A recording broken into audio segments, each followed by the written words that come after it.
Monsieur le Président de la République, la presse nationale et internationale brûle d'envie de vous rencontrer depuis plusieurs semaines.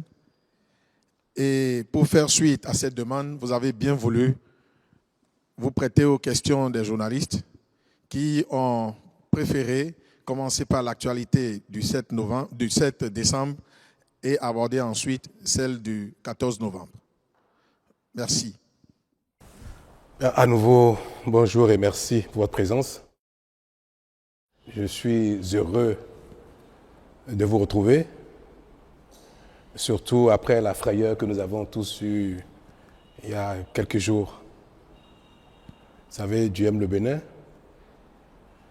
et nous allons jamais cesser de lui rendre grâce pour ça. Alors je suis à vous, on se parle cash.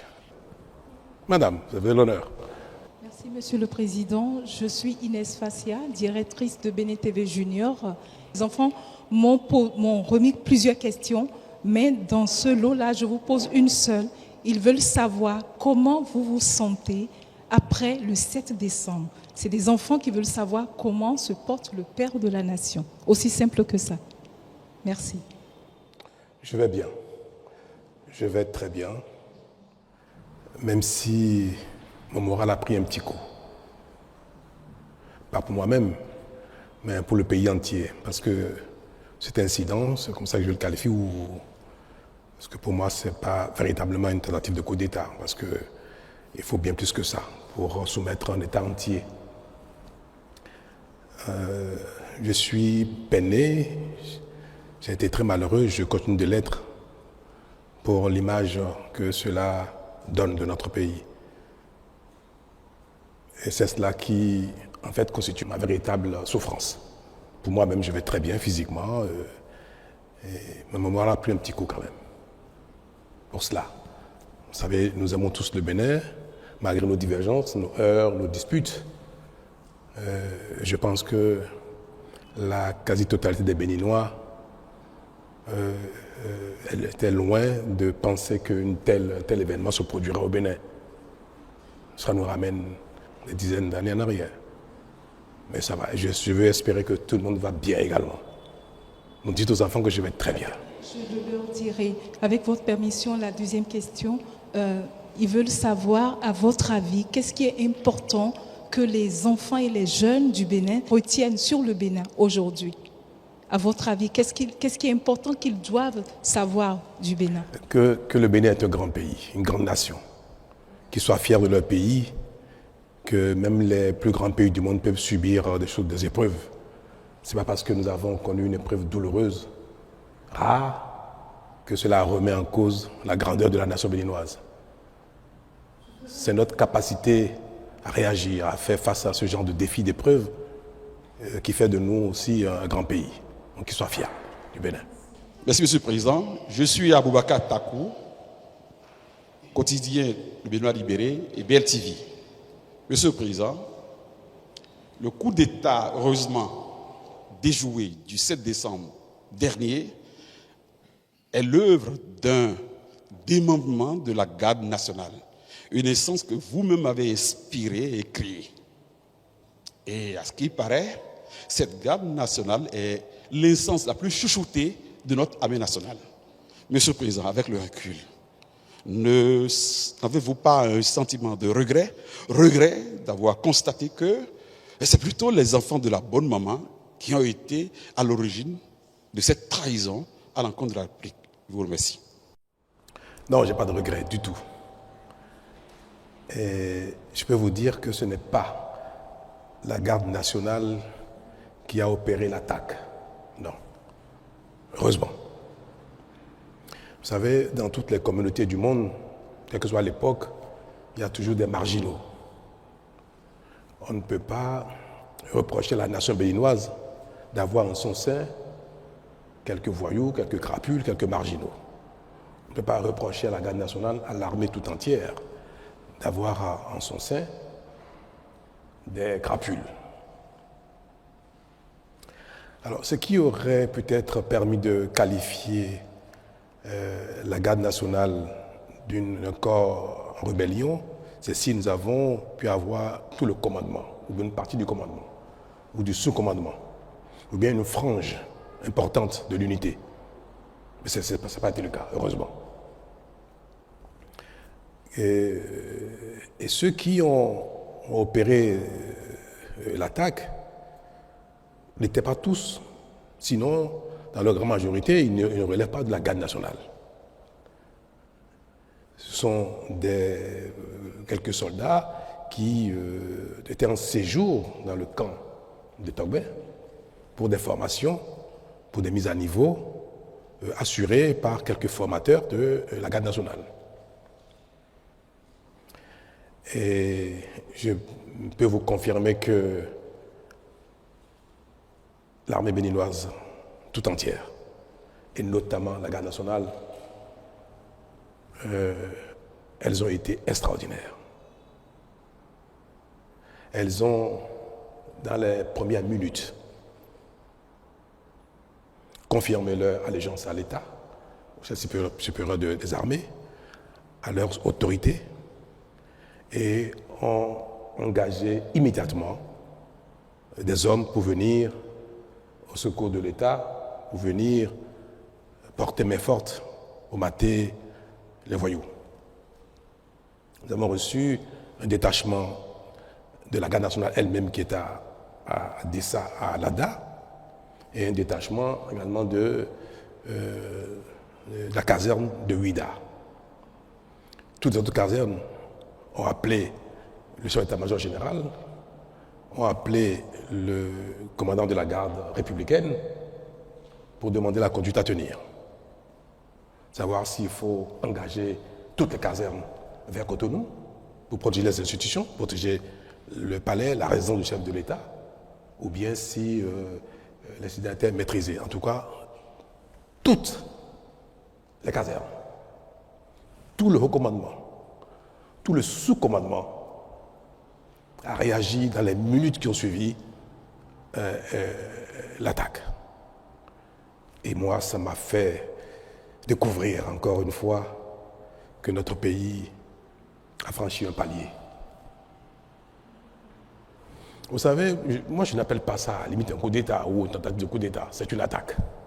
Parce qu'un coup d'État, se saisir du pouvoir d'État requiert, certes, qu'il y ait une attaque du genre, mais qu'il y ait la possibilité que les différents corps d'armes se rallient.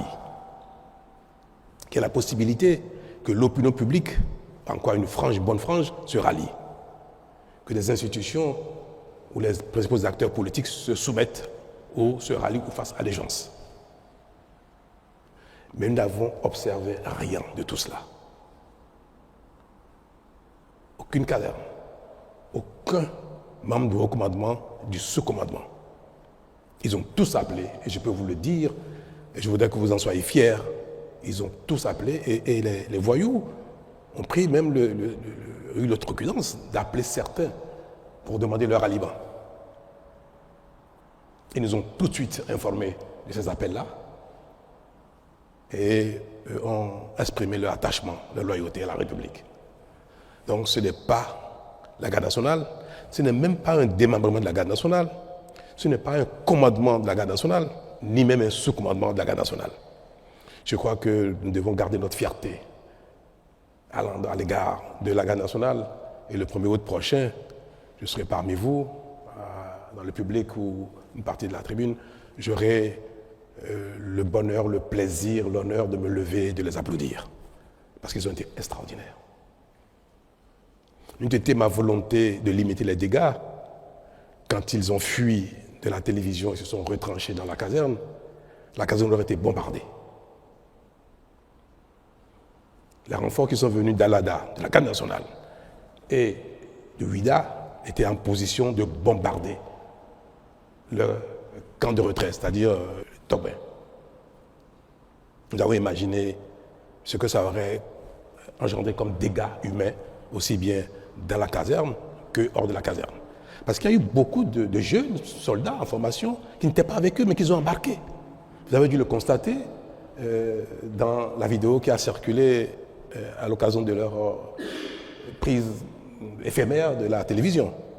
Et il disait, je crois, il n'est pas avec nous, bien suis-le, suis-le. C'était même ridicule. Une bonne partie des enfants, des jeunes qu'ils ont embarqués ne savent même pas pourquoi. Vous savez, dans l'armée, quand un chef vous dit « venez, il y a une opération », vous suivez, par discipline. Donc ils ont embarqué les enfants, les garçons, qui sont venus découvrir sur le site de quoi il s'agissait. Et beaucoup, d'ailleurs, leur ont échappé pour ne pas être mêlés à cette forfaiture. Alors, mes très chers, notez que l'armée béninoise et la garde nationale ont joué leur rôle et je continue de le garder, je continue d'être fier à leur égard. Monsieur le Président de la République, je suis Paul Danogbe du média en ligne Africaro. Aujourd'hui, dites-nous quelles sont les mesures qui ont été prises pour que les Béninois n'assistent plus à ces événements, à ces tristes événements. J'ai presque envie de dire que vous êtes le plus chanceux dans la sous-région. Quel est le secret du président Patrice Talon? Ben non, je n'ai pas de secret. C'est la nation entière qui, comme je viens de le dire, n'est plus à ce stade du tout. Le Bénin, j'aime bien le dire, c'est peut-être un peu prétentieux, mais le Bénin est déjà notre pays dans notre sous-région. Et certes, il y a eu des failles, c'est vrai. Je manquerai de sincérité si je ne vous l'avoue pas. Nous étions peut-être un peu dans un excès d'assurance et de constat de la paix, de la tranquillité d'un pays dans lequel tout le monde, malgré nos difficultés, nos peines, nos heurts, nos divergences, on pensait que le Bénin était loin d'être sujet à une telle chose. Vous savez, si on prend les grands pays dans lesquels ce genre de choses ne sont plus envisageables, les pays d'Europe, développés, les États-Unis, Canada et consorts, ce n'est pas une telle idée qui manquerait à certains de leurs ressortissants. Il y a bien des gens qui se saisissent d'armes de guerre pour aller braquer une banque, pour aller braquer une bijouterie. Mais il ne reviendrait à personne dans un pays d'aller braquer l'Élysée ou bien la Maison-Blanche. Je suis certain qu'il y a plein de gens qui, se levant le matin, ont peut-être envie de devenir président des États-Unis ou président de la France par la force. Ça, on ne peut pas dire qu'aucun Français, aucun Américain, aucun Canadien, aucun Allemand n'est capable d'avoir une telle idée folle. Tous les hommes ne sont pas identiques, quel que soit le temps, quelle que soit l'époque, quel que soit le lieu, c'est pas pour dire toujours quelques marginaux.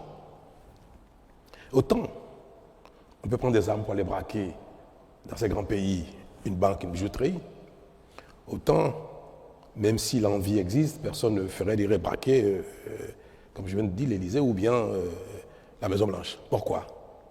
Parce que si quelqu'un le fait, il est certain, 100% certain, que cela ne va pas prospérer. Qu'aucun corps d'armes ne suivrait.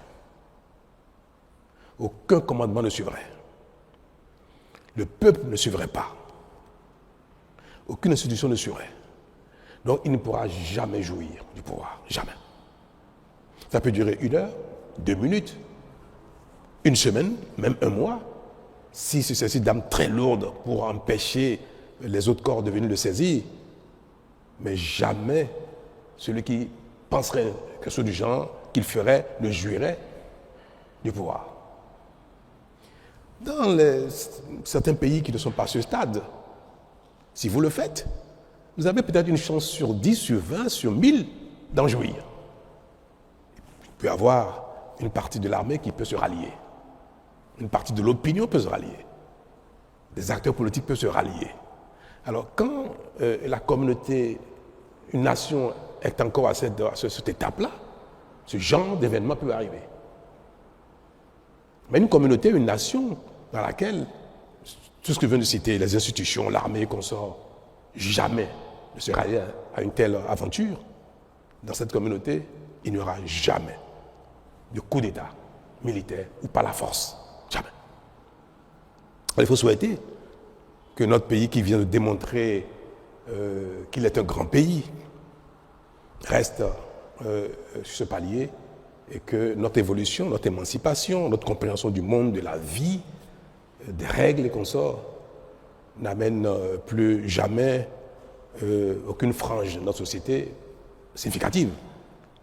Que ce soit le peuple, que ce soit les institutions, que ce soit les armées, que personne ne puisse jamais adhérer, ou faire allégeance ou approuver une telle chose. Et c'est pour ça que ceux qui ont eu le courage ou l'outrecuidance, ou je ne sais pas comment je vais l'appeler, de se réjouir de ça, comme je viens de dire, les marginaux ne manquent pas, nulle part au monde. Il y en a aussi au Bénin. Il y en a même parmi la classe politique. Parmi vous, il y en a. Ceux qui se sont réjouis de cela, ils sont condamnables. On ne peut pas applaudir publiquement un crime. On ne peut pas se réjouir publiquement d'un crime. Mais je pense que plus le temps passera, et plus ce genre de marginaux seront en nombre infime, pour que la nation dans sa globalité soit effectivement une très grande nation. C'est pour dire que c'est au Bénin qu'il faut, je vais dire ça, qu'il faut apporter le salut de ce qui s'est passé, c'est-à-dire que la tentative n'est pas prospérée. Moi, je n'ai pas de secret particulier. Je suis chef d'équipe pour un temps, ça va s'achever bientôt. Et nos actions ne portent que parce que les Béninois adhèrent à ce que nous faisons, malgré les divergences qu'on peut observer ici et là. Nous ne pourrons pas dire qu'aucun Béninois n'aura jamais, plus jamais une telle idée, mais il ne faudrait pas que l'idée puisse prospérer à ce point. Même si très vite, nous avons eu le dessus. Ils ont été chassés de la maison, vaillamment. Même moi-même, je n'ai pas eu peur d'être avec la garde républicaine, parce que je savais très bien que jamais cela ne prospérerait, que nous ferons face. Ils sont allés à la radio, on les a poursuivis, ils ont été délogés très vite de la radio, mais il y a eu un temps qui s'est écoulé entre le moment où ils ont été délogés et le moment où le ministre de l'Intérieur est venu s'exprimer. C'était un week-end, il fallait qu'ils viennent de Calavi. Et c'était la personne la plus indiquée. Mais ceux qui sont à la CRTB ont bien vu qu'il n'y avait pas eu de résistance. On les a poursuivis, ils sont partis très vite. Bon, c'était des voyous. C'était des voyous, des petits terroristes qui ont été manipulés, encouragés par quelques acteurs marginaux politiques du Bénin et puis quelques également personnes étrangères que je me garderai d'évoquer ici parce que la justice s'est déjà saisie de cette affaire-là. Donc c'est des petits voyous, des barlotins, je ne sais même pas comment il faut les qualifier, insensés, qui ont été encouragés, manipulés par des nostalgiques et par des jaloux. Je n'en dirai pas plus. Je suis Emmanuelle Sodji, correspondante de France 24 au Bénin. Ma question est la suivante. Quelle est votre véritable lecture politique de cette tentative de coup de force?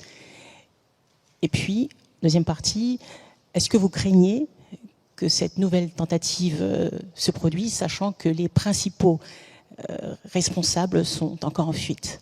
Merci. Ma lecture politique de ce qui s'est passé, je n'en ai aucune. Je fais une lecture sociologique de ce qui s'est passé et non politique. Pour moi, cela n'a pas été engendré par une crise politique. Cela ne pouvait pas déboucher sur une remise en cause de notre orientation politique. Non. Donc je ne tire aucune conséquence politique de cela. Le Bénin lui-même est garant de notre sécurité, de ce que personne ne peut plus s'emparer du pouvoir par la force. Ce sont ces choses-là qui sont essentiellement les garants de notre stabilité. Donc, si il n'y a pas d'assurance que la prise de pouvoir d'État par la force de cette manière ne peut se prospérer, je pense que c'est ce qui ne se reproduiront plus jamais. Nous venons de donner un exemple aux marginaux. Donc, pour moi, madame, cela ne se reproduira plus jamais, juste parce que les uns et les autres ont pu constater que le Bénin n'est plus à ce stade. Toutefois, comme je viens de vous le dire tout à l'heure, les mesures appropriées pour ne pas perturber la quiétude des Béninois seront prises pour que des intentions du genre ne puissent jamais s'exprimer, que ça reste dans la tête des marginaux et qu'ils ne passent jamais à l'acte, ou même s'ils le tentent, à la seconde d'après, que ça ne puisse prospérer. Gérard Goyon, je suis du journal L'événement précis. Le Parlement de la CEDEAO a pris une résolution condamnant l'attaque et faisant des recommandations tendant à engager un dialogue. Comment vous avez accueilli cela, Monsieur le Président? Très bien, la CEDEAO est dans son rôle, c'est appréciable qu'un genre d'attaque soit condamné. Et il est également du rôle de la CEDEAO d'appeler à la concorde, à la discussion, à la paix dans tous les pays où quelque chose paraît remettre en cause l'ordre constitutionnel, donc politique. Paraît.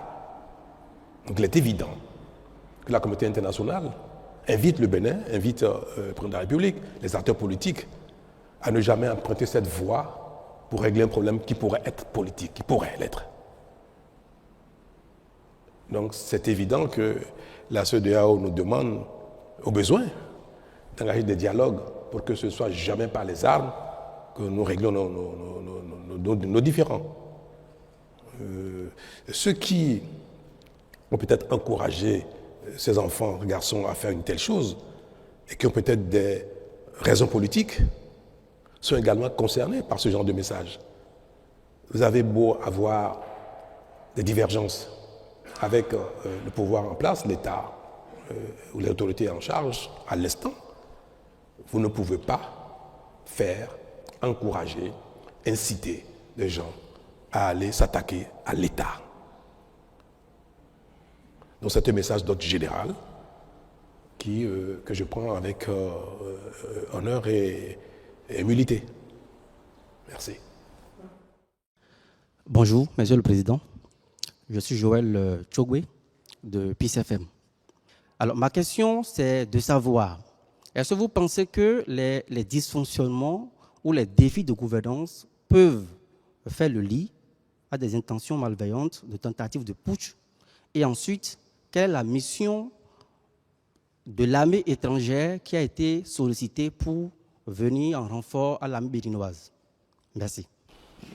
Aucune œuvre humaine n'est parfaite. Hein? Donc, ce que vous qualifiez peut-être de dysfonctionnement de l'action publique, c'est vous qui le dites. Moi, je ne sais pas si le mot est approprié.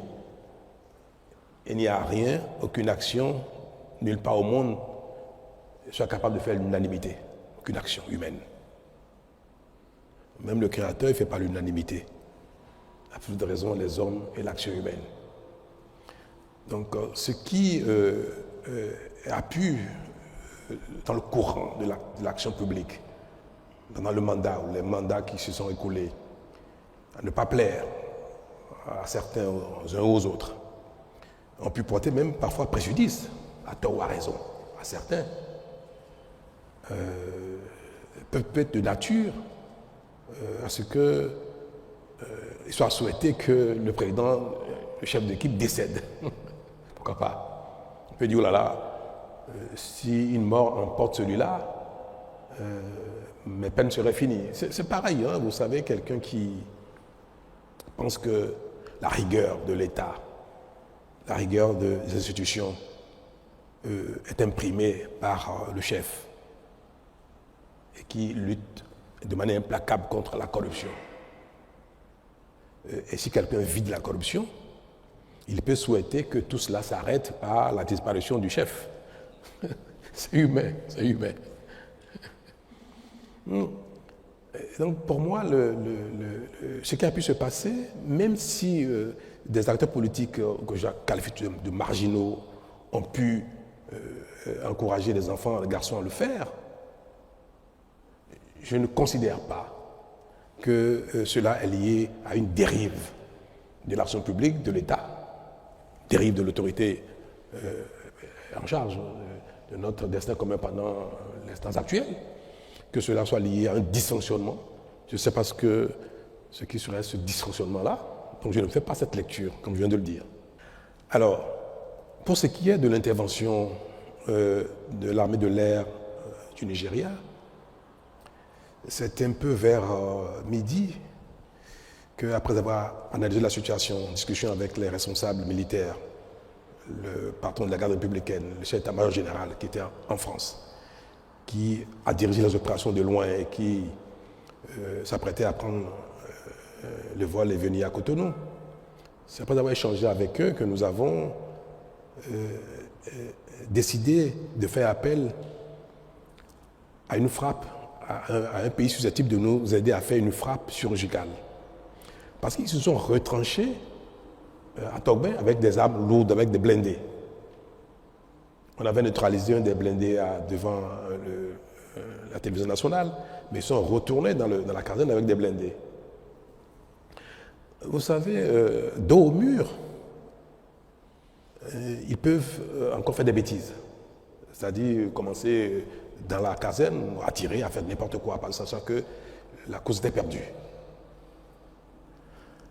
Nous avions nous aussi positionné des blindés non loin du camp pour les convaincre, résoudre à déposer les armes. Vous ne pouvez pas être certain que des gens qui ont fait une telle folie soient quelques minutes après capables de raison, dire bon, laisse tomber. Donc il se pourrait qu'il y ait des échanges qui feraient beaucoup de dégâts dans le quartier de Togbin. La base est au cœur de Togbin. Je ne peux pas être président de la République, c'est parce que j'ai été éprouvé il y a quelques minutes que je vais dire, peu importe les dégâts que ça va occasionner, peu importe les vies innocentes qui pourraient être perdues. Nous avons dit, il ne faut surtout pas que les affrontements entre l'armée loyaliste, l'armée tout court et ses voyous engendrent encore des pertes en vie humaine. On avait déjà perdu 2 personnes. À cette heure-là, je savais déjà que l'épouse du général Bada était déjà décédée. Je le savais déjà. Je savais déjà qu'on vient de perdre un des soldats de la garde républicaine. Je venais de voir un deuxième qui a reçu une balle qui a brisé complètement le bras. Donc pour moi, nous étions en train de perdre déjà 3 personnes. Est-ce que ces voyous, il faut les bombarder, les anéantir et les tuer? Nous avons aboli la peine de mort au Bénin. Nous n'allons pas, par nos armes, tuer des gens qui sont dans le crime. Il faut les arrêter, les condamner, mais pas les tuer. Il ne faut pas non plus tuer d'autres soldats qu'on savait très bien dans le camp, mais non partisans de cette affaire-là. Quand je viens de vous dire, suivez-les, ils ne sont pas avec nous. On savait déjà qu'il y avait plein de gens dans le camp qui n'étaient pas avec eux. Des gens dans le camp nous appelaient. On a eu des appels de soldats dans le camp qui disaient, mais non, on n'est pas concernés, ce qui se passe, c'est pas bien, et comme ça, qui n'étaient pas avec eux. Il faut préserver ces vies-là. Ne disposons pas d'aéronefs susceptibles de faire des frappes ciblées pour détruire 1 ou 2 de ces blindés, parce que c'est leur seule arme, c'était ça. Ce sont des armes puissantes, en face desquelles il fallait déployer la même force de frappe. C'est vrai, nous étions en supériorité. Toute l'armée béninoise, avec une vingtaine de garçons, c'est vite fait. Mais il y aurait dans tous les cas, si on avait utilisé nos armes, il y aurait eu des dégâts. Il y a un type d'arme dont le Bénin ne dispose pas. C'est des aéronefs susceptibles, très haut, de faire une frappe millimétrée. Peut-être que les temps à venir, nous allons l'acquérir. Mais vous savez, nous venons de loin et nous consacrons nos ressources à nous assurer du minimum. Notre stratégie de lutte contre le terrorisme, de préservation de la sécurité intérieure du pays, requiert des acquisitions assez spécifique. Les terroristes n'utilisent pas des blindés. Nous ne pensons pas que le Bénin irait un jour en guerre contre les pays voisins. Si on a beaucoup d'argent, on achèterait tout et n'importe quoi. On n'a pas beaucoup d'argent. On achète ce qui est utile, important, impératif pour nous. Donc avoir des avions qui coûtent très cher, à l'achat, à l'entretien, à l'utilisation, pour tirer sur des blindés, autant le Nigeria peut disposer de cela, autant ce ne serait pas raisonnable que le Bénin investisse des centaines de milliards pour acheter de telles armes, même si l'utilisation peut s'avérer nécessaire à certains moments de la vie, comme vous venez de l'observer. Pour préserver Togben, le quartier et les vies humaines, il fallait faire appel à une telle arme pour neutraliser un ou deux blindés de tête afin qu'ils comprennent qu'ils sont totalement nus et qu'ils se rendent. Donc vers midi, nous avons décidé de solliciter le Nigeria.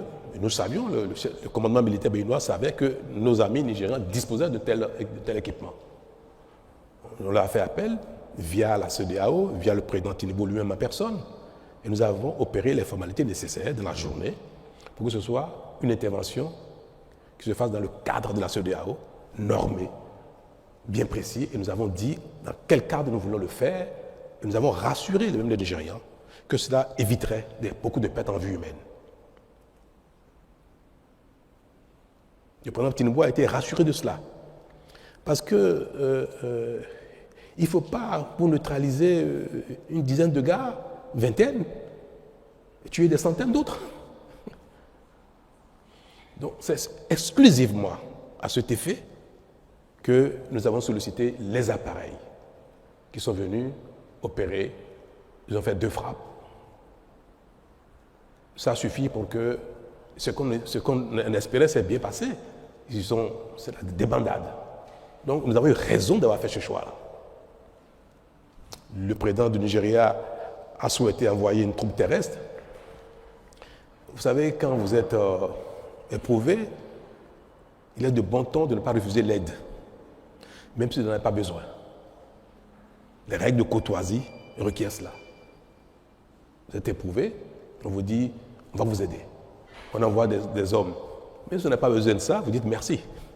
Donc on a reçu les troupes terrestres qui sont arrivées vers minuit, 1h du matin, alors qu'on n'a pas besoin de ça. J'étais déjà passé à la télé moi-même, dire que les Béninois pouvaient vaquer à leur occupation le soir même.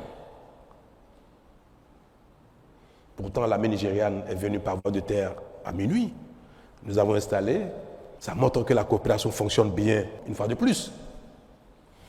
Tout cela montre bien que on peut toujours compter sur la coopération internationale si il y a besoin. Bonjour Monsieur le Président, Ozia Sonogo de Bénin TV. Merci de nous avoir assuré sur le maintien et la préservation du pacte républicain qu'on salue aujourd'hui. Cependant, le pays a reçu un coup pour son image. Tigri et son escouade rapprochée sont toujours en fuite. Permettez d'insister sur la question d'Emmanuel Sodji. Est-ce que vous redoutez une nouvelle tentative et est-ce qu'on peut savoir où il se terre, si vous ne pouvez pas pour le moment nous parler des complicités du voisinage? Où est-ce qu'il se terre? Moi, je ne crains pas une récidive de la chose. Et même si ça devait se faire, soyez tranquille, peut-être personne ne le saura parce que ça n'ira pas à ce point-là. C'est vrai, ils sont en fuite et c'est vrai que nous voulions qu'ils déposent des armes, qu'ils se rendent. Et pour ne rien vous cacher, à un moment donné, nous avons eu Tigri au téléphone. Le patron de la garde républicaine lui a parlé au téléphone. Il lui a dit, garçon, c'est une folie ce que tu fais. Rends-toi, dépose des armes. Il a dit, ah non, il ne faut pas sous-estimer ma capacité de nuisance, c'est pas ce qu'il a dit. Non, mais nous voyons que vous voulez nous bombarder. J'espère, à un moment donné, ils étaient déjà dans la demande d'un apaisement eux-mêmes. Alors, quand le concerné montre déjà ses faiblesses, il dit, mais ne nous bombardez pas, Vous comprenez donc que nous ne pouvons pas aller plus loin.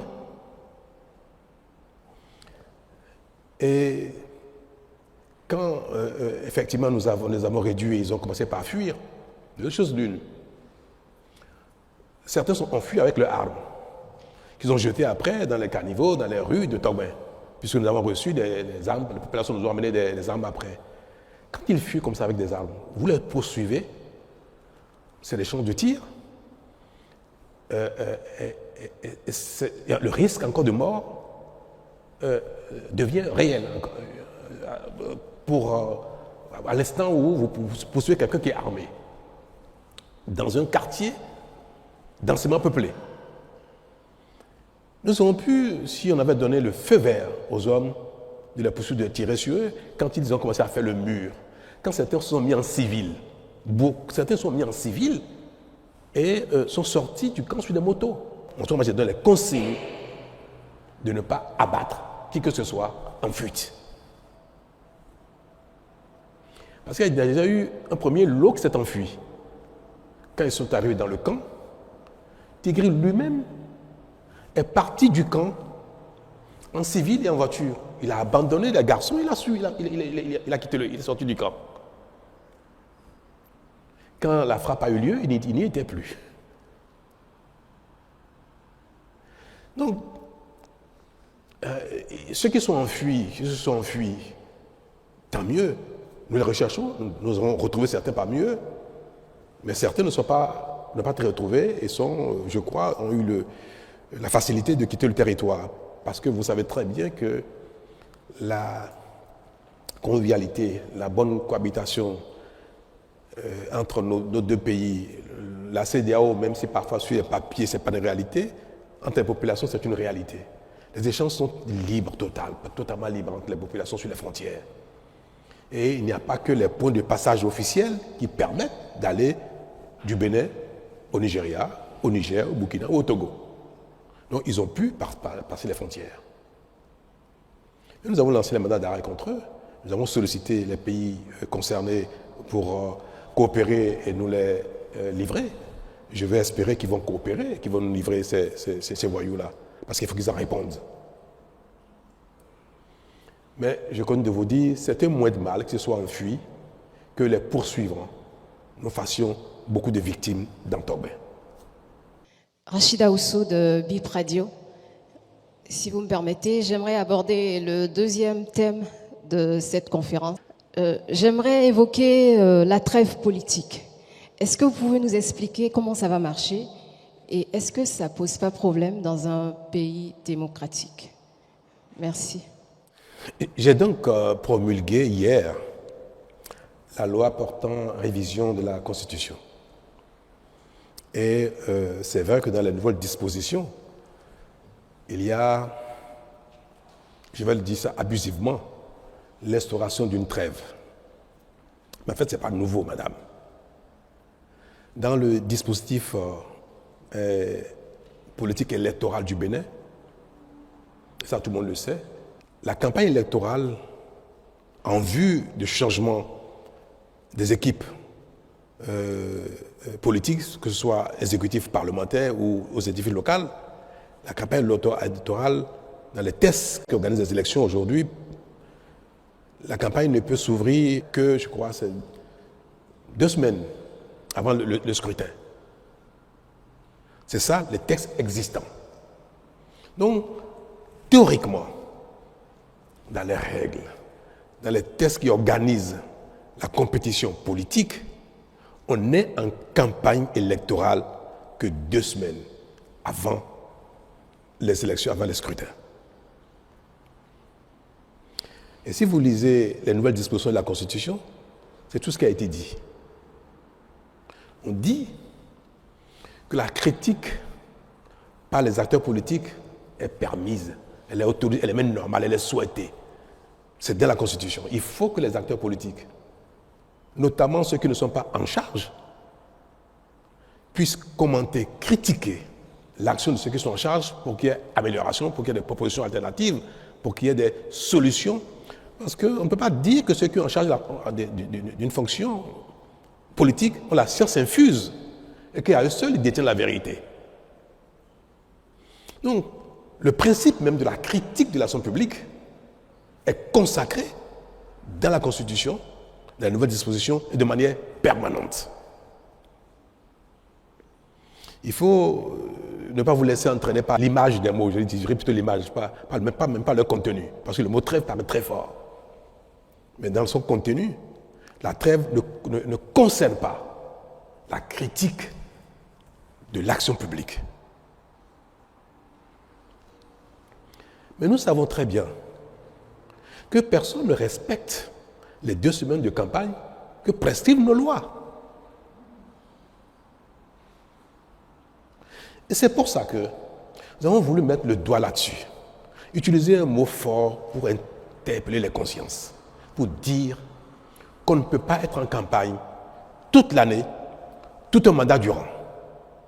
Un président qui est élu un jour J pour 5 ans, pour 7 ans bientôt, pour peut-être 10 ans, peut-être on ne sait jamais, ou peut-être pour 2 ans ou 3 ans. Nous sommes dans un modèle d'élection générale. Quand un système un régime est mis en place qui concerne l'ensemble des diverses fonctions politiques, parlementaires, exécutives ou locales, il ne faut pas qu'aussitôt après les élections, la campagne redémarre pour les élections qui auront lieu 5 ans après. Et c'est ça qui a été redit de manière plus forte dans la disposition qui prescrit qu'on ne peut pas faire campagne tout le temps. Et nous avons même élargi la période de campagne. On permet même que la campagne ait lieu, au lieu de 15 jours avant les élections, elle ait lieu même 1 an avant les élections. On allait plus loin que ce qui existait. Au Bénin, désormais, si un scrutin, une élection a lieu 1er janvier 2027, à partir du 1er janvier 2026, on peut commencer la campagne. Mais pas avant. Et c'est cette période où on ne permet pas aux acteurs politiques d'être en campagne que nous appelons trêve.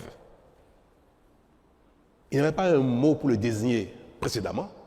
Nous avons utilisé le mot pour que ce mot soit utilisé avec sa force, pour que les uns et les autres sachent et s'engagent à ne pas être en campagne tout le temps. C'est tout. C'est ce que veut dire la trêve. Nous en faisons un foin terrible parce que nous sommes habitués à ce que même quand les textes existent, qu'on ne les respecte pas. Et il a suffi qu'on mette le doigt dessus, qu'on dit « oh là là, vous nous entendez de parler ». Mais la disposition constitutionnelle consacre que la critique soit permanente. Barnabas Orokouma, journaliste et promoteur du groupe de presse d'Abaro. Nous sommes à Parakou. Merci beaucoup, Monsieur le Président. Au lendemain du vote de la loi portant révision de la Constitution, le gouvernement a fait une tournée dans le pays pour expliquer aux populations le contenu de cette nouvelle loi. Qu'est-ce qui ressort de cette tournée? Est-ce que ce sont les rapports qui vous ont été faits qui ont permis à ce que plus tard vous promulguez finalement cette loi? Je vous remercie. Moi, j'ai été consulté par les partis politiques. Cette loi qui a été votée n'a pas été votée dans mon dos. Je vais vous le dire. J'ai été consulté et le ministre de la Justice a participé au débat. Et nous avons fait des amendements. Donc, ce qui a été voté était parfaitement en phase avec notre vision. Et je change beaucoup avec les partis politiques qui appuient l'action gouvernementale. Je n'exerce pas la fonction tout seul. Je suis en concertation permanente avec les partis politiques qui nous accompagnent. Et d'ailleurs, des lois à caractère politique ne peuvent pas être votées sans qu'il n'y ait quand même une certaine discussion, convergence de point de vue entre les acteurs politiques qui soutiennent l'action du président et lui-même. Donc, je ne vais pas me dérober sur la question, j'ai été bien informé et j'ai participé à sa rédaction. J'ai même fait des suggestions d'amendements. Vous savez, les dispositions de révision de la Constitution sont quelque chose de sensible. Vous me direz pourquoi on n'a pas fait ça avant. Et moi, je vais vous dire une chose. Ça me caractérise, même si tout le monde le sait déjà. C'est quoi le rôle d'un leader? C'est quoi le rôle d'un leader? Un leader politique, un leader religieux, un leader social, un leader d'une cause donnée. C'est quoi son rôle? C'est de réfléchir à ce qu'il faut et de le partager, certes, avec sa cible, ses concitoyens, quand il s'agit de leaders politiques, mais aussi c'est surtout d'oser proposer des solutions aux problèmes qui se posent à la communauté. Donc un leader, ce qu'on attend d'un leader, ce n'est pas simplement tout le temps d'aller recueillir ce que veut la communauté pour mettre en œuvre, point barre. Mais sinon, quel est notre rôle? Quelle est la compétence? Quelle est l'énergie? Quel est le savoir-faire? Quelle expérience nous mettons au service de nos concitoyens si nous ne pouvons rien leur proposer? J'estime qu'il est de notre devoir de faire l'analyse de nos conditions de vie, de l'environnement international, national, et de proposer les solutions les plus indiquées pour que le pays avance. Si je dois attendre que les solutions viennent de mes concitoyens qui, dans leur quotidien, s'occupent de ceux qui les concernent directement et que ce pourquoi ils m'ont élu, ce pourquoi ils ont élu les députés, il faut qu'on se dérobe pour aller leur demander, mais sur telle situation, qu'est-ce qu'il faut faire? Mais c'est que c'est une faillite. Non, il ne faut pas se dérober. Nous pouvons voter une loi et rendre compte. Je crois que c'est ce qui a été fait. Le temps que nous avons mis à promulguer n'est pas lié à la reddition de comptes. Non. Il fallait que la Cour constitutionnelle se prononce sur la conformité de la loi par rapport à la Constitution.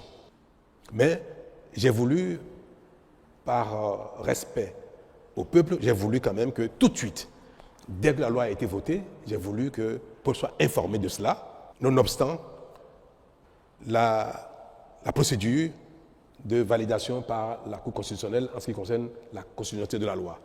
Bonjour Monsieur le Président, Oui. le Sénat. Quels sont ses pouvoirs réels? Beaucoup pensent que c'est une institution que vous avez créée qui se place au-dessus des institutions qui existent et que c'est également pour placer le futur président de la République sous tutelle. Et est-ce que vous êtes le futur président du Sénat? Le Sénat, tel qu'il a été défini, paraît une invention béninoise, n'est-ce pas? J'ai entendu dire qu'il n'y a aucun élu au Sénat, que le Sénat n'a aucune légitimité. Pourtant, le Sénat a un rôle important. Je veux vous dire que c'est vrai, chacun imagine, invente ce qui lui convient, ce qui est conforme à ses besoins, à son histoire, à sa réalité. Mais il est rare que les idées même les plus belles, les plus innovantes ou novatrices relèvent d'une exclusivité. Dites-vous une chose, quand vous pensez à quelque chose de très bien, quelqu'un a déjà pensé à ça. C'est rare qu'on soit vraiment les seuls à avoir une idée novatrice. Le fait que ce soit un parlement de gens désignés, de compétences, d'expérience, de sagesse, existe ailleurs dans le monde. Vous le savez, non? Le Bénin n'est pas le seul pays dans lequel le Sénat est composé à 100% de personnes désignées, aucun élu. Le Canada. Le Sénat du Canada, il n'y a aucun élu dedans. Ils sont tous désignés. Ce n'est pas le Canada qui nous a inspirés. Hein. C'est vrai que la connaissance du monde peut parfois nous amener à faire nos analyses de manière circonstanciée. Le rôle qu'on a voulu donner au Sénat requiert que ce soit un Sénat de personnalité. Pour jouer ce rôle tampon, pour jouer ce rôle d'apaisement, pour jouer ce rôle de régulateur de la vie politique. Au Bénin, il n'y a aucune institution qui régule, qui apaise, qui tempère les ardeurs politiques. Ça n'existe pas. Et pourtant, c'est notre plus grand problème. Ce sont les heurts politiques qui créent des histoires.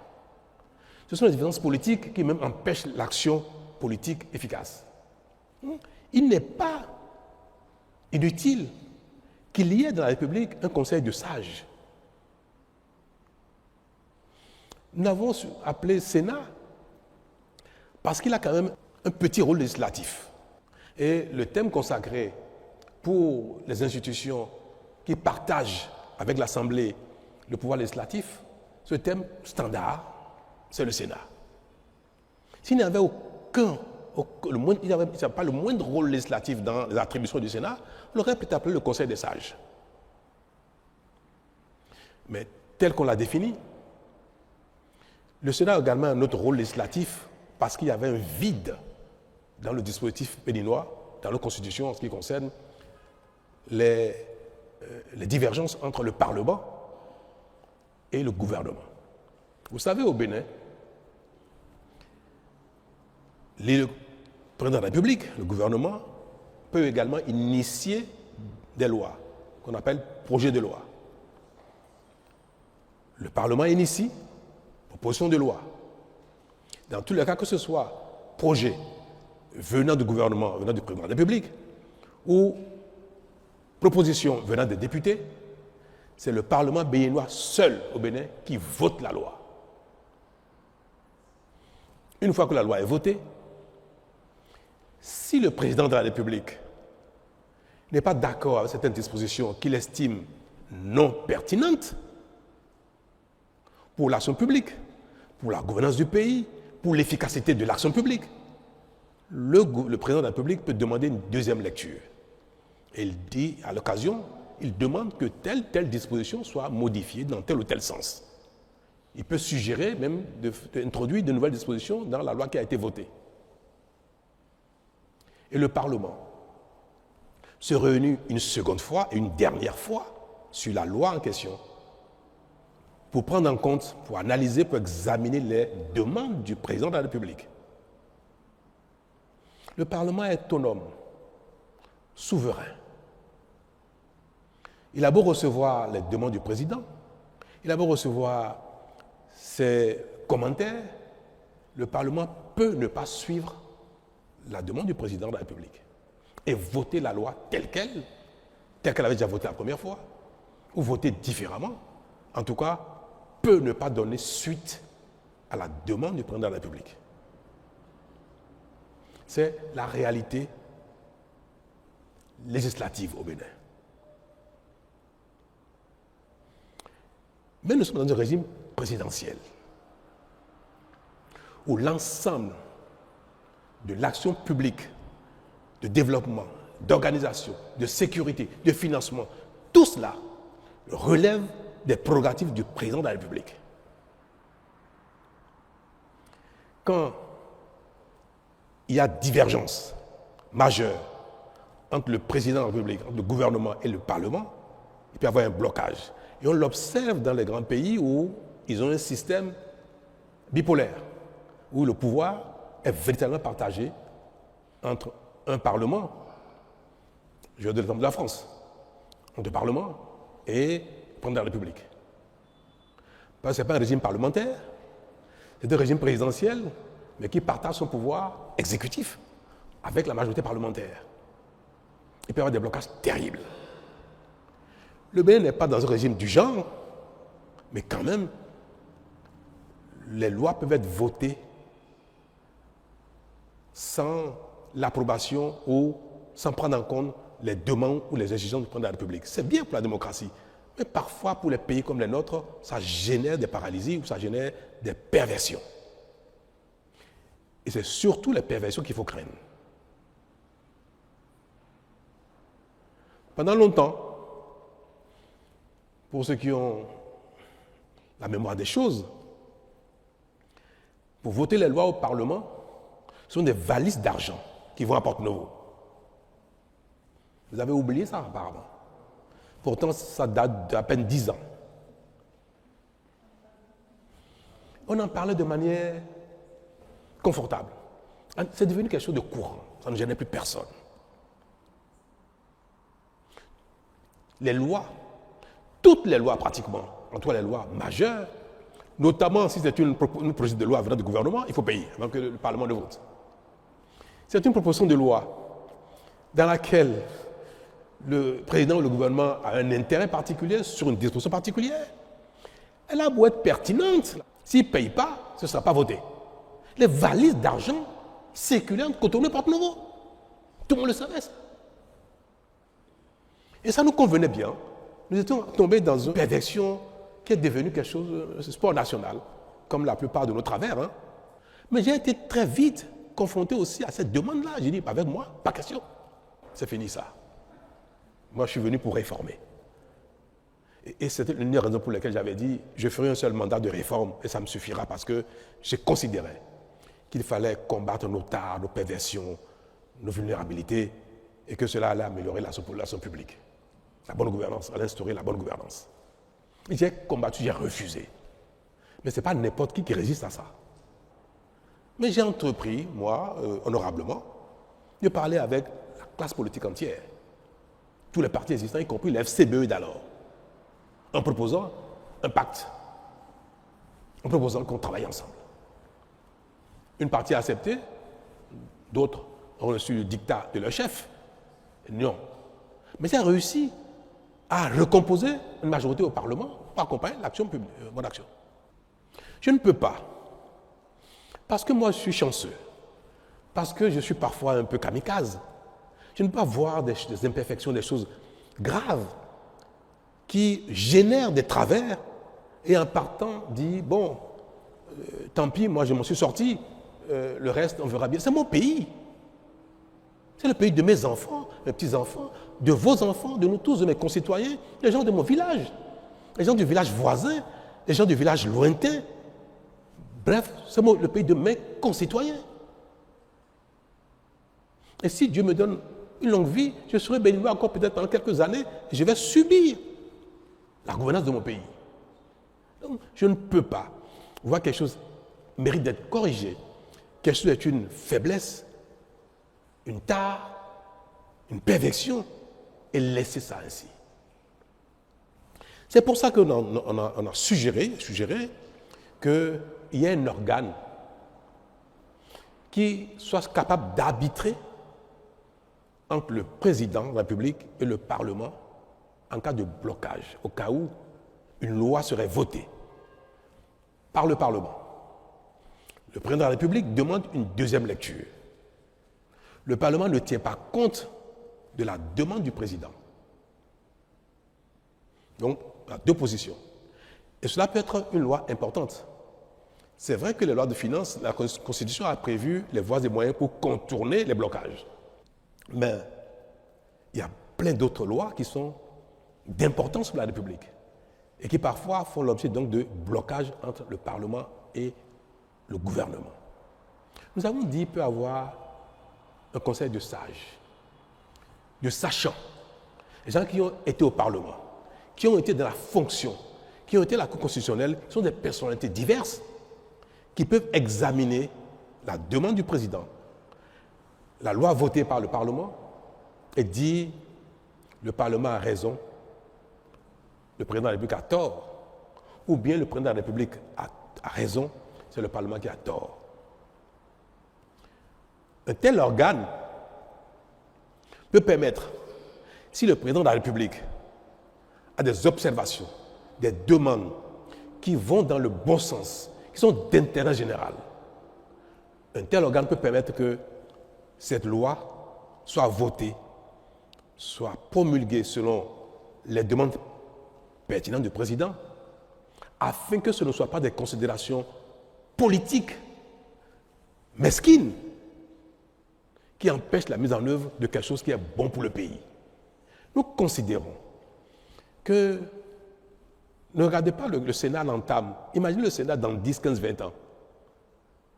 Un organe du genre qui rassemble autant de personnalités qui ont été dans ces genres de fonctions, forcément à quelque chose de plus que le gouvernement lui-même, que quelque chose de plus que le Parlement lui-même en matière d'appréciation de l'intérêt général. Un tel Sénat peut être un bon arbitre, parce que c'est pour aussi que le président de la République veuille faire quelque chose qui ne soit pas de l'intérêt général, ou bien qui soit purement relatif à un calcul politicien, politique. Voilà l'une des raisons pour lesquelles nous avons dit que le Sénat peut avoir un petit rôle législatif. Le Sénat ne peut pas reformuler la loi.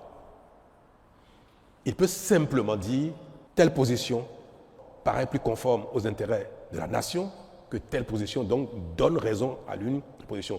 Et quand le Sénat arbitre, la disposition ou la loi ou les dispositions de la loi qui ont reçu l'arbitrage du Sénat s'imposent. Et en ce moment, le président est tenu de la promulguer, ou sinon, la Cour constitutionnelle proclame la loi exécutoire. Voilà un aspect qui relève de ce que je sais de la fonction que j'ai exécutée pendant bientôt 10 ans. Le Sénat également peut demander parfois une deuxième lecture. Le Parlement a voté une loi et le Sénat estime qu'il y a telle disposition qui sont peut-être pas suffisamment pertinentes ou qui ne vont pas dans le bon sens. Le Sénat peut conseiller, en fait, peut demander au Parlement, je vous suggère d'examiner telle chose. Vous revotez la loi. Si le Parlement vote la loi à nouveau, sans tenir compte des observations du Sénat, le Sénat ne peut rien faire. Le Sénat s'incline parce que le Sénat n'a pas véritablement le pouvoir législatif direct. Il peut arbitrer, il peut conseiller, mais il ne peut pas voter une loi. Donc, si l'Assemblée nationale n'est pas favorable aux observations du Sénat, l'Assemblée vote en son âme et conscience, souverainement. Et maintenant, c'est une affaire entre l'Assemblée et le président de la République, qui sont les deux qui détiennent la légitimité du pouvoir législatif et exécutif.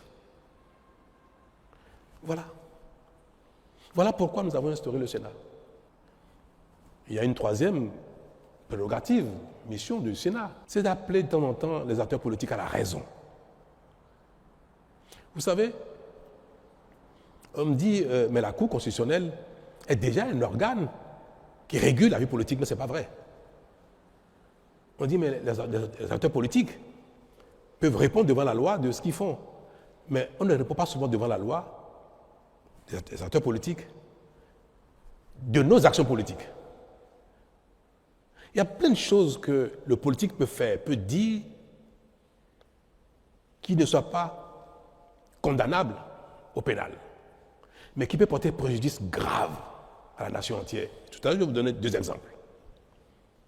Donc, la Cour constitutionnelle ne statue que sur la conformité des textes, des lois, des règlements par rapport à la Constitution. La Cour constitutionnelle ne statue pas sur le caractère politique, le caractère pertinent des actes, des lois et autres. Jamais. Or, l'action politique qui induit l'action publique conditionne notre vie. Vous me direz, comme le peuple a voté pour le Parlement, voté pour le président de la République, peu importe ce qu'il faut. Mais est-ce que c'est mauvais d'instruire un organe pour des fois dire aux gens, appeler les gens à la retenue, rappeler les gens à l'ordre, conseiller les gens? Un exemple. On interdit les filets qu'on appelle, pour la pêche, la pêche, il y a un filet, un équipement de pêche qu'on appelle Medokpo Konu. C'est-à-dire, vous faites la pêche avec ça, vous ramassez tout. Les menus frétins, y compris même les alevins. Tout, vous ramassez tout. Et quand on utilise ces genres d'équipements, on appauvrit le plan d'eau, le cours d'eau. Et la pêche finit par, la recherche halieutique finit par mourir complètement. Donc, l'État régule et empêche les équipements qui ne sont pas conformes à l'intérêt général. Un homme politique, conseiller communal, député, ministre, non, parce qu'en général, les règles en un moment sont fixées par le gouvernement et un ministre fait ça, il va être démis tout de suite. Mais vous prenez un acteur politique, chef d'un parti politique, conseiller communal ou député, qui dit à ses parents, dans sa localité, n'écoutez pas, ne faites pas attention à cette règle, à cet arrêté du ministre des Histoires, continuez de pêcher avec votre filet, mais ne poconou. C'est un acteur politique, hein, c'est pas un citoyen ordinaire. Donc c'est une personnalité du pays. C'est une personnalité qui est écoutée, qui aspire à gouverner, ou soit qui a déjà gouverné, donc qui exerce une certaine influence sur la population. Et il appelle les populations à ne pas tenir compte de ça. Un maire prend un arrêté pour interdire le prélèvement du sable, de gravillon dans une carrière, en disant que cette carrière a atteint un niveau où continuer déstabilise l'environnement. Et il dit interdiction de prélever, de continuer à exploiter cette carrière. Un homme politique arrive et dit, il dit n'importe quoi lui, continuez. Alors, qu'est-ce qui va se passer? Si la personne continue, elle va répondre devant la loi après. C'est elle qui va payer, qui va sanctionner par la loi. Si le pêcheur continue d'utiliser son équipement de pêche et qu'il est confondu de cela, c'est lui qui va être pénalisé. Et parfois, il va y avoir une rébellion sur l'eau.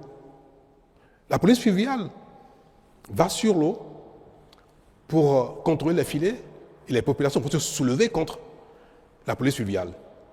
Coups, blessures, désordre et même parfois perte en vie humaine.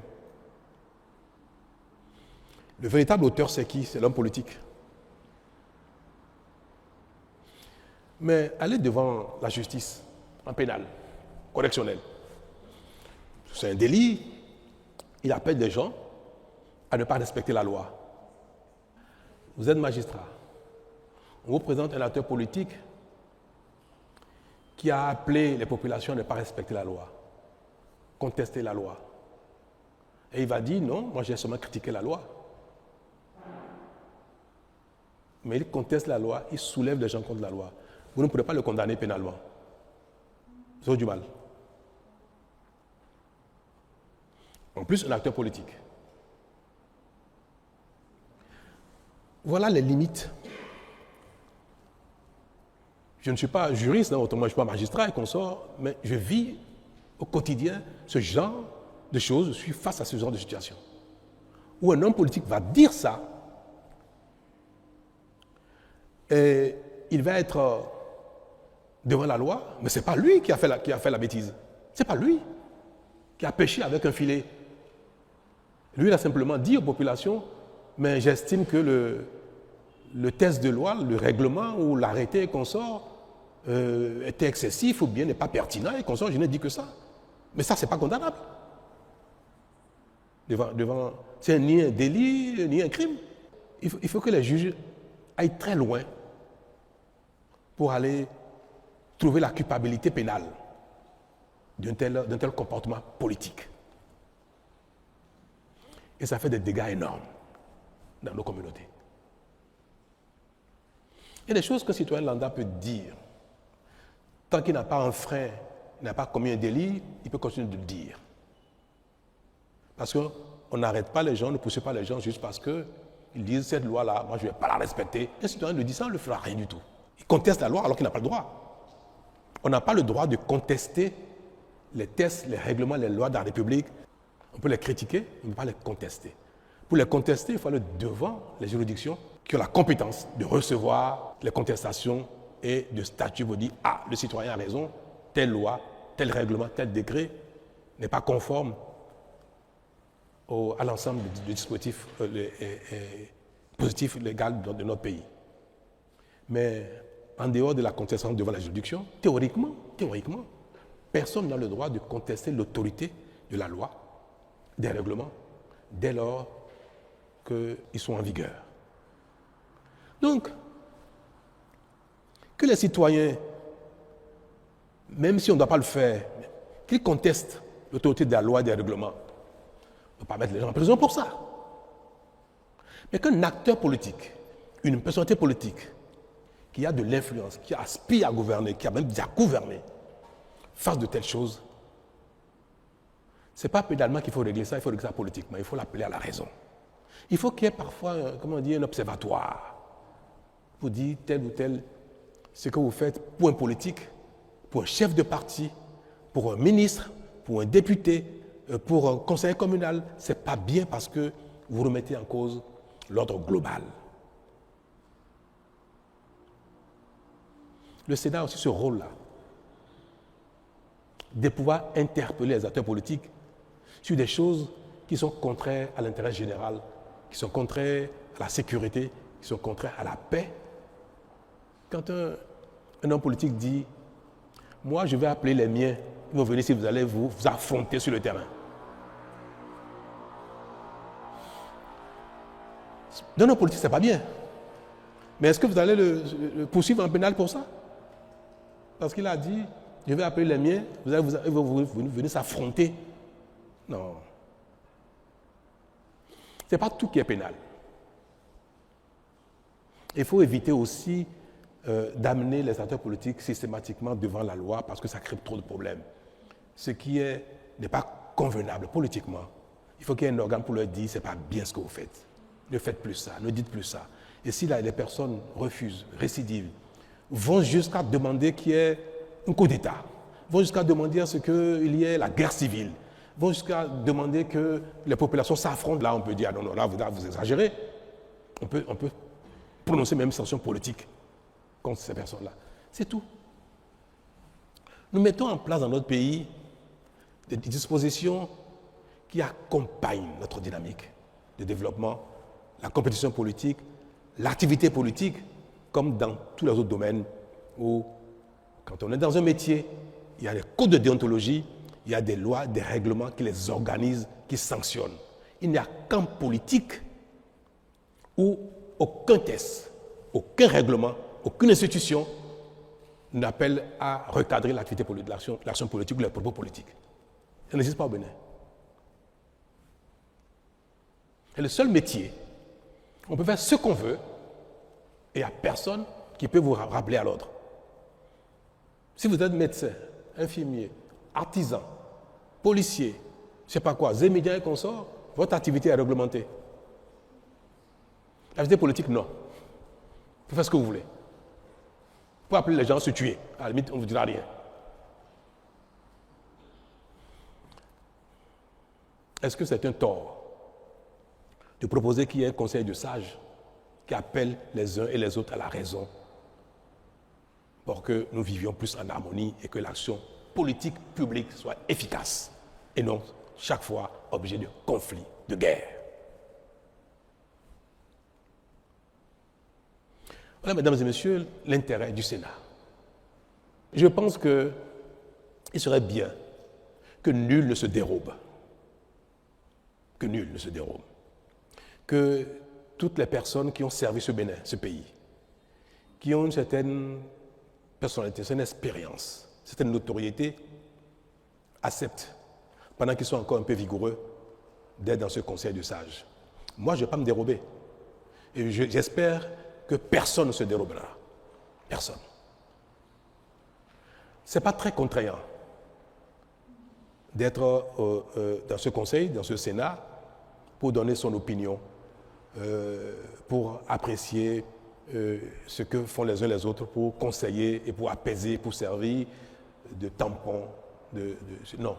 Donc, je pense, je vais l'espérer, que toutes les personnes visées vont accepter de siéger au Sénat, y compris moi-même. Monsieur le Président, je suis Éric Guédéno de Canal 3 Télévision. Alors, la loi que vous avez promulguée, il y a la question des mandats. Oui, c'est vrai qu'on ne doute plus de votre volonté de faire jouer le Bénin dans la Cour des grandes nations. Cependant, aucun grand pays démocratique majeur n'a instauré 7 ans. Pourquoi le Bénin a fait l'option de 7 ans? Le Bénin aspire à être dans la catégorie des grands pays. Les grands pays font 5 ans et le Bénin fait 7 ans. C'est comme si nous on recule, on se met dans la catégorie des pays qui... Non, je vais vous dire pourquoi. J'ai eu en 2016 à proposer à mes concitoyens qu'on instaure un mandat un peu plus long que 5 ans, mais un mandat unique. Parce que j'ai dit que 5 ans, c'était trop court pour agir efficacement et pour avoir un résultat.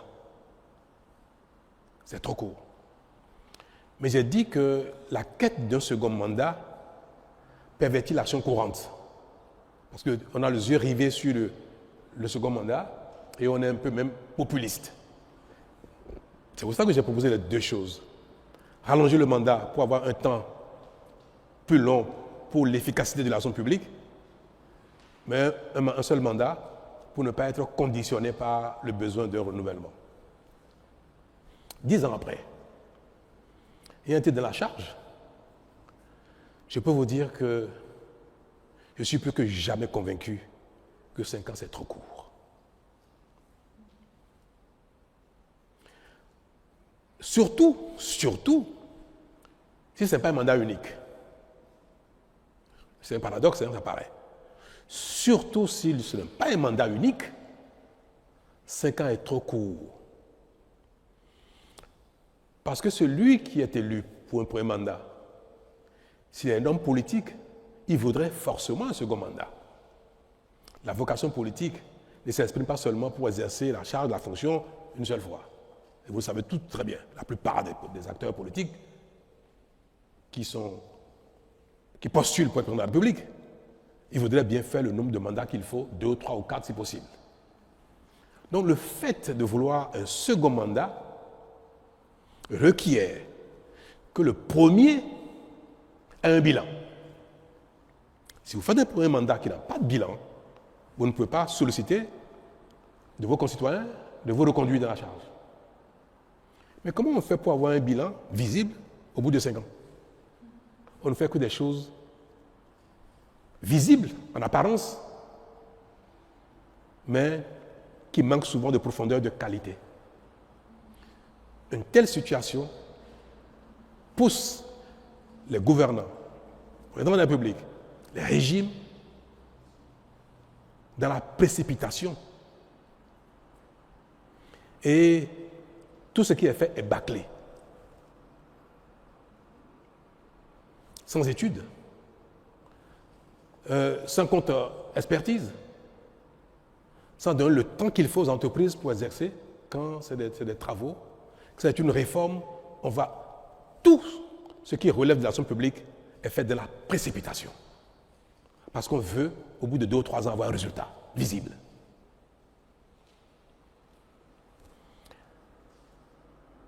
Les pays qui font 4 ans, les grands pays, 4 ans, 5 ans, c'est des pays dans lesquels tout est déjà fait. On va prendre l'exemple des États-Unis qui font 4 ans. L'exemple de la France qui est passé de 7 ans en 5 ans.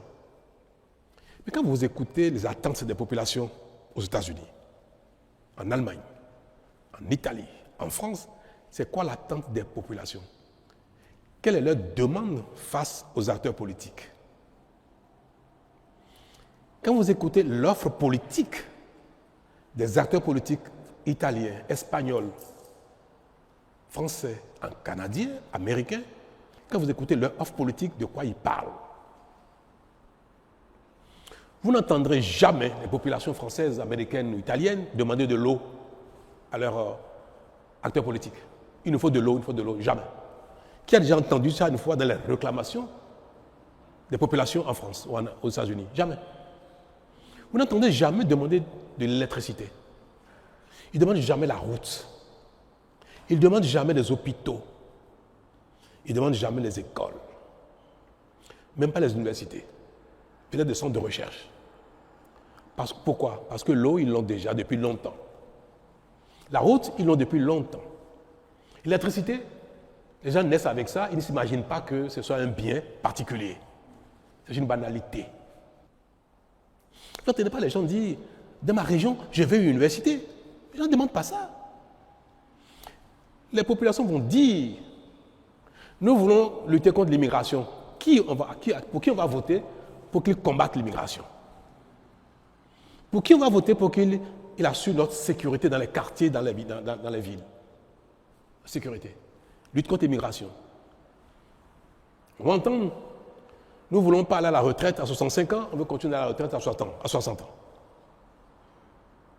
Des choses qui relèvent du confort de vie et non des fondamentaux de survie même, d'existence. Nous sommes sur 2 planètes différentes. Nous sommes dans 2 mondes différents. Le président américain, jamais quelqu'un lui demandera « Oh, électricité, consort, école et consort », jamais. Lui va parler d'impôts. Il va parler d'immigration. Il va parler de la rivalité avec la Chine. À la limite, on peut élire un président américain pour 1 an. C'est suffisant. Parce qu'on veut qu'il prenne des mesures tout de suite contre l'immigration. Un décret suffit. Une fois qu'il a pris le décret, il peut dire bye bye. Il a satisfait les besoins de ses électeurs. Une fois qu'il a fixé le taux de douane sur ce qui doit venir de la Chine partout et il peut dire bye bye, j'ai fini. Donc, le temps d'action pour un président américain, 1 an peut suffire pour qu'il satisfasse les demandes de sa population. 1 an peut suffire. Si vous allez en France, il faut combien de temps à un gouvernement pour voter la loi, prendre les décrets pour mettre la retraite à 60 ans, 65 ans, 70 ans? Il ne faut pas 2 ans, il ne faut pas 5 ans. Il faut combien de temps pour prendre un texte pour modifier les conditions d'immigration en France? Pas du temps. Alors, nous imitons des gens qui n'ont pas du tout le même problème que nous. Alors que pour construire des routes, quand vous voulez, on attend de vous, dans chaque localité, qu'il y ait des routes dans chaque localité. Si vous faites ça ici, vous ne faites pas ça là-bas, après les 2 ou 3 ans, vous aurez les élections, ils ne voteront pas pour vous. Vous n'avez rien fait pour eux, pour la route.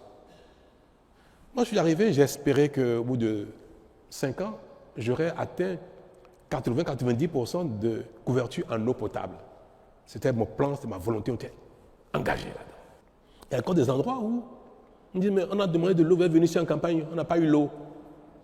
Certains n'ont pas eu de marché, pas eu de stade. Nous avons une course contre la montre. Ça a été terrible. Moi, j'ai pris 20 ans en 5 ans. Ouais, je n'étais pas comme ça il y a 10 ans. Et quand je regarde ma coupe de vieillesse, je vois que je suis sorti de la courbe. J'ai vieilli plus vite que je devais l'être. Mais c'est pour dire que le temps de l'action efficace est beaucoup plus long que le temps de la reddition de comptes, le temps politique. Mais quand les gens vous demandent des centres de santé, les gens vous demandent des écoles, les gens demandent de l'eau, c'est d'une telle urgence. Mais malheureusement, si au bout de 1 ou 2 ans, vous n'avez pas fait ça, les populations ne comprennent pas que le temps imparti n'est pas suffisant, qu'il faut beaucoup plus que ça. Vous vous rappelez, j'ai invité les femmes ici, d'Antopa, ici à la présidence. Je les ai invitées, j'ai dit, d'Antopa ne peut pas rester là indéfiniment. Insalubrité, incendie, c'est un peu conforme au commerce. Dans 20, 30, 40 ans, le Bénin sera 50 millions d'habitants, on ne peut pas garder ton Antopa là. Vous allez accepter de partir de là. Ça fait 8 ans. D'Antopa n'a pas encore déménagé. Pourtant, nous sommes acharnés au travail. Ceux qui connaissent la zone peuvent aller voir. Mais il a fallu des études. En telle matière, il ne faut pas des études n'importe comment. Des expertises, des contre-expertises, des financements, les contrats d'entreprise. Nous sommes en fin de mandat. Ça a été l'une des priorités de mon action en termes d'infrastructures marchandes. 9 ans après, D'Antopa n'a pas déménagé encore, même si les travaux sont finis. Nous avons décidé que le bitume, le goudron aille partout au Bénin. Je n'ai jamais réussi à le faire en 5 ans. Jamais. Mes chers amis, si nous passons notre temps à imiter, à copier les autres, nous n'allons jamais réussi à faire ce qu'ils ont fait dans le passé, quand les conditions étaient différentes, quand ils avaient le temps plus long, les plans d'action plus longs. Nous faisons un saut dans l'avenir avec nos besoins qui datent du Moyen-Âge et nous voulons utiliser les mêmes outils, les mêmes tests, les mêmes temps que ceux qui ont fini avec ça il y a 50 ans, il y a 100 ans, il y a 200 ans. Si nous voulons que nos hommes politiques, les présidents que nous allons élire, ne fassent pas un remake de Maria Gleta, il faut leur donner le temps de l'action. Maria Gleta a été un échec pour 2 raisons essentielles. La précipitation. Le président Boni-Yayi, je pense qu'il est lui aussi, il voulait qu'il y ait de l'électricité. Parce que c'est des choses qui, dans votre bilan, vous qualifient. Tellement ils étaient pressés qu'ils sont adressés à des gens incompétents. Ils n'ont pas le temps d'apprécier la compétence de ceux qui leur ont fait des études. Ils n'ont pas eu le temps de demander des contre-expertises pour voir si c'est pertinent, sur les choix technologiques qui ont été proposés. Les vendeurs d'illusions, il y en a partout dans le monde. Vous êtes pressés, on va vous vendre n'importe quoi. On a donné un temps de réalisation qui était trop court. Même si la corruption a été un élément. Mais je pense que l'élément fondamental d'un tel échec, c'est le défaut d'études pertinentes, le défaut du temps nécessaire pour une bonne expertise et le défaut du temps nécessaire pour la construction d'une unité fonctionnelle qui marche et qui est capable de traverser le temps. Et des erreurs comme ça, on en a commis partout. Vous avez vu les vidéos sur l'Assemblée nationale, Porte Nouveau, qu'on ne peut pas habiter parce que c'est trop dangereux, qui a été démoli maintenant. Les études ont été défaillantes. Qu'elle a été construite sur la base d'une étude qui avait beaucoup de faiblesses. Il y a des choses qui requièrent 1 an, 2 ans d'études. Gambier, c'est un endroit pittoresque qui peut servir le tourisme. Mais les conditions d'hygiène et de vie n'y sont pas. Maintenant, on a fini de faire le réseau d'eau. Subaquatigan, sous l'eau. L'électricité, ça c'est en cours. Mais la collecte des eaux usées, la station de traitement, c'est maintenant que c'est en cours. C'est maintenant que c'est en cours. 9 ans après. Gambier sera cette merveille maintenant, peut-être dans 2 ou 3 ans, parce que maintenant ça va aller vite. Mais il a fallu peut-être 10 ans d'études, d'expertise, de contre-expertise. Le temps de l'action est un temps long en ce qui concerne nos besoins. Et c'est pour ça que nous avons raison de ne pas choisir 4 ans, 5 ans comme les grands pays, parce qu'ils sont déjà grands, parce qu'ils ont réalisé ces choses-là dans le passé, il y a très longtemps. Nous, on commence à peine. Je vous en prie, donner 7 ans à un régime est un temps moyen suffisant pour avoir des résultats. Quand on regarde le minimum de temps requis pour la plupart de ce qui relève de nos besoins, des besoins de nos populations. On me dira, mais quand le président il est mauvais, 7 ans, ce n'est pas trop long. Là également, on a tort.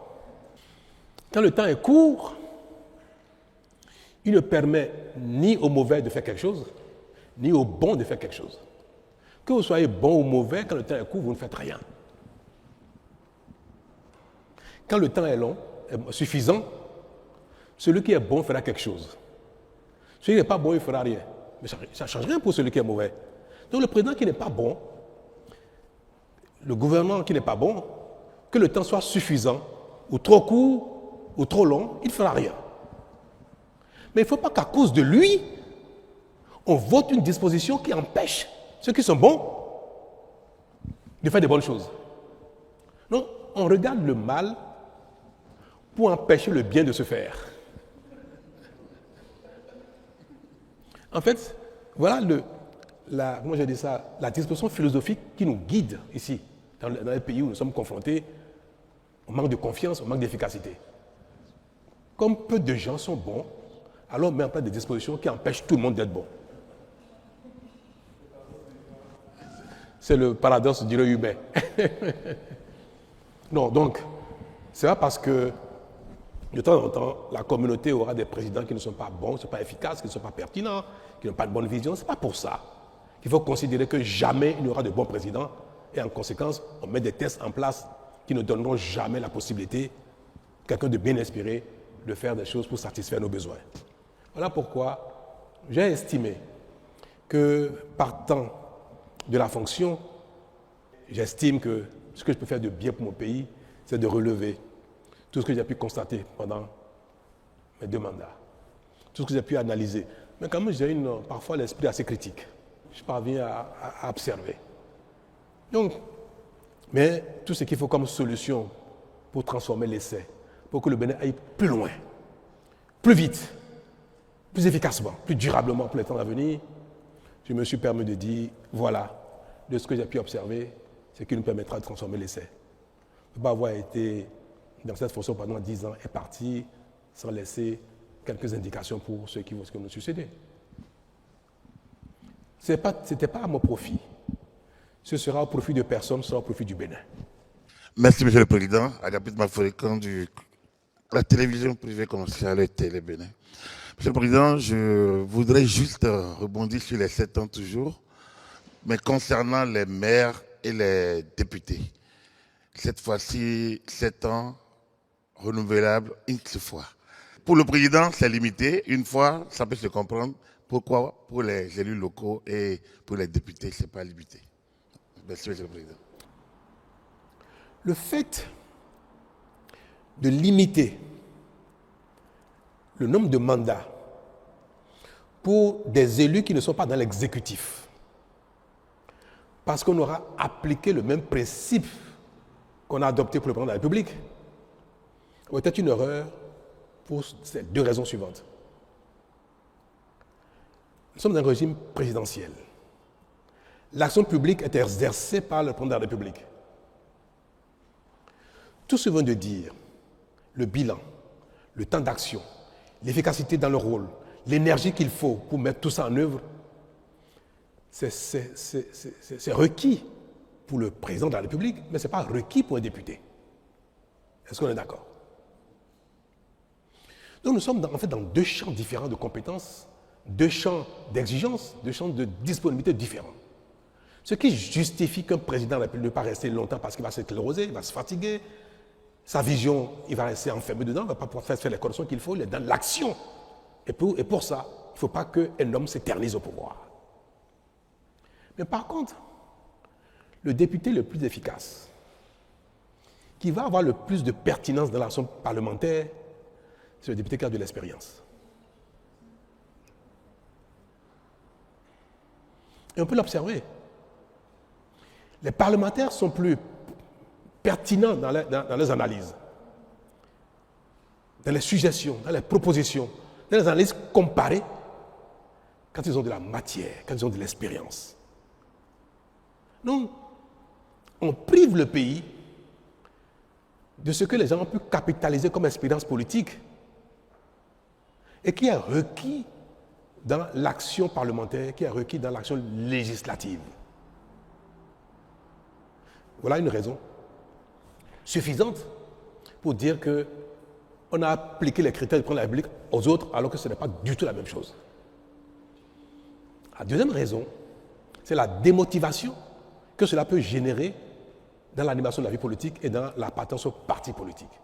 Celui qui ne peut plus être un élu, il est démotivé, il n'est plus engagé, il n'est plus actif.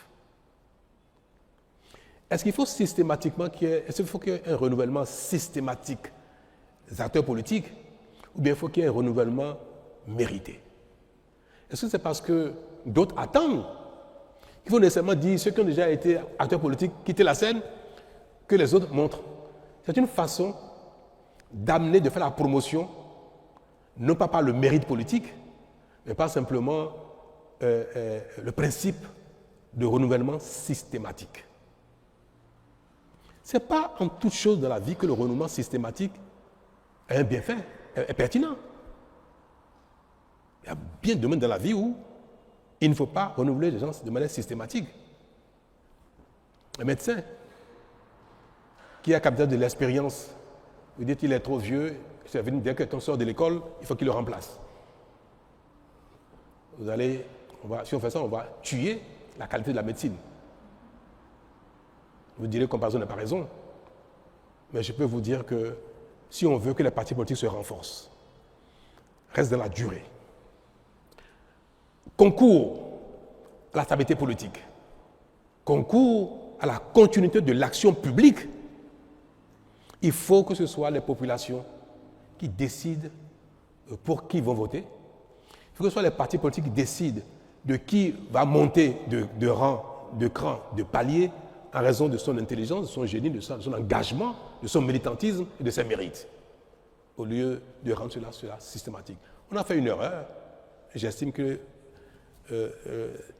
celui qui est bien né doit pouvoir corriger ses erreurs sans qu'on ne lui répète 2 fois. Merci, Monsieur le Président de la République. Franck Aounon de Canal 3. Alors, je voudrais savoir quel est le contenu de la critique qui est consacrée par la Constitution. Qu'est-ce qu'on y met concrètement? Merci. On n'y met rien du tout. La critique, c'est la critique. Seulement que la Constitution recommande aux acteurs politiques, notamment ceux qui ne sont pas en charge à un moment T, leur recommande qu'en critiquant, de proposer des solutions. Si vous dites que quelque chose n'est pas bon, vous êtes un acteur politique. Parce que c'est facile de dire, vous prenez un test pour organiser la pêche, ce que vous avez dit n'est pas bien. Vous ne voulez plus qu'il y ait des filets de tel type, vous avez pris un règlement, un arrêté pour le faire, ce n'est pas bon pour telle raison. Voilà plutôt la solution qui permet de régler le problème de non-approvisionnement de nos cours d'eau. Mais si vous dites que ce n'est pas bon, point bas, ne faites pas ça, et la population ne fait pas, ce n'est pas bon, ce n'est pas, pour un acteur politique, ce n'est pas bien. D'autant que nous voulons que par la Constitution, on veut réserver aux acteurs politiques la gouvernance du pays. On les privilégie. On dit, ce sont les partis politiques. Ce sont ceux qui ont un parcours politique qui vont gouverner le pays. Alors, si on leur donne ce privilège, il faut aussi qu'on leur dise quels sont les contreparties qu'il va avoir. Critiquer, mais proposer. Même pour l'humain que nous sommes, critiquer sans proposer, c'est de l'insulte. Ou alors, quand vous critiquez, vous dites, je ne sais pas comment il faut faire, hein, mais je pense qu'il y a peut-être mieux à faire. C'est déjà une façon différente de la critique que souvent les acteurs politiques n'ont pas. Donc, cher monsieur, la Constitution n'a pas limité le champ de la critique. Elle recommande simplement aux acteurs politiques qu'ils puissent de temps en temps faire des propositions quand ils trouvent que quelque chose n'est pas bien. Et recommande également à l'exécutif de mettre en place un cadre de concertation avec les acteurs politiques d'opposition pour que ceux-ci n'aient pas que la rue, n'aient pas que les médias pour leur proposer des alternatives à leur choix d'action publique. Donc, la Constitution a recommandé 2 choses. À celui qui est dans l'exécutif, de créer un cadre de concertation, et recommande que celui qui n'est pas dans la charge, de pouvoir faire des propositions concrètes quand il estime que l'action n'est pas bonne, mais la critique, elle est libre. Et pour les politiques, et pour les citoyens simples. Merci.